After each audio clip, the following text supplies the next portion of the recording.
Okay, in this video, I want to set up and start using a virtual environment. And virtual environment is important for Django. What it does is it creates, like it sounds, a little virtual environment inside of your computer, a little walled garden inside of your computer. And this is good for a lot of different reasons. You know, if something goes wrong inside of there, it doesn't affect the rest of your computer. But more importantly, there are going to be times when you're going to need to use an older version of Django. Say you've got a website that you built 3 years ago and it's using a certain version of Django. If you want to work on it, you have to use that version of Django. So inside your virtual environment, you can install specific versions of Django. Then if you have a different project, you can install a different version of Django, whatever. If you just install Django on your computer, it's just sort of set, right? So you don't want to do that. You want to install it just in your virtual environment. And every time you create a new Django project, you just spin up another virtual environment. So that's what we're going to do in this video. But first things first, this is our terminal. We need to create a directory that's going to hold our new Django project. So if we type in pwd to see what directory we're currently in, we can see we're in C users Codemy. Now, Codemy is the name of my computer. It's my logged in username or whatever. Whatever your computer is called, whatever your logged in username is, you'll see it there. So if your username is Bob, you'll see C users Bob. So it doesn't matter what that's called. So let's create a directory to hold our new Django project. So let's type in mkdir, stands for make directory, and then let's just name it. I want to put it in the C drive, and let's call it Django weather, all one word.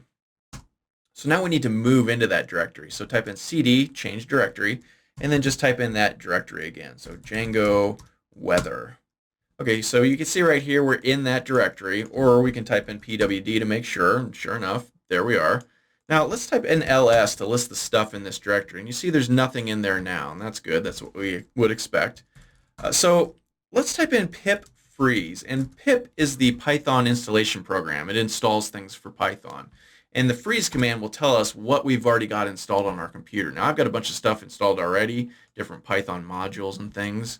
You will likely not have anything or just a few things, but you'll notice in this list there's no Django, there's no virtual environment. So the first thing we need to do is install virtual environment. So to do that, we just type in pip install, and usually when you install something with Python, the command is pip install, and then the name of it. So VirtualEnv, just collecting it and installing it. So if I clear the screen, and now if I do pip freeze, you'll see we've got this virtual environment 16.7.5, and that's cool. So let's clear the screen again. Again, if we type in ls, there's still nothing in this directory, so that's cool. So now let's let's install our virtual environment. We've installed virtual environment itself, but we need to install an installation of it in our Django project, in our Django weather directory. So to do that, and I should mention, this is going to be different on different terminals. So if you're using PowerShell or the Windows command terminal, it's going to be different. So I don't recommend you use those. I recommend you just use the git bash. This should work fine if you're on Mac or Linux. If it doesn't, drop me a message and I'll walk you through it. So we just type in Python -m venv and then name our virtual environment. This is going to be what our virtual environment is called from here out. So I'm just going to call it venv. I like short names, and you'll see why in just a second.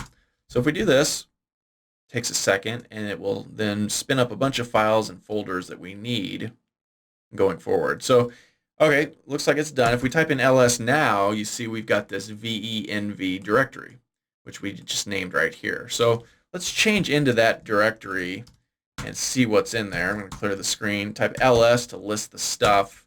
And you can see we've got this include, this lib, this folder, this file, and this scripts folder. Now, if you're on a Mac, these are going to be slightly different, and I'll talk about that in a second.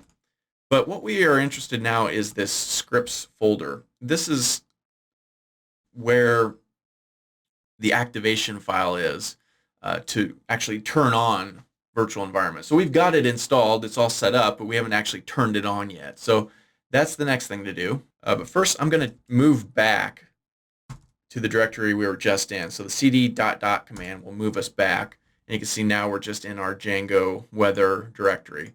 So to turn on the virtual environment, and you'll do this every time you do work in your Django project. Anytime you want to work on it, you'll turn on your virtual environment first.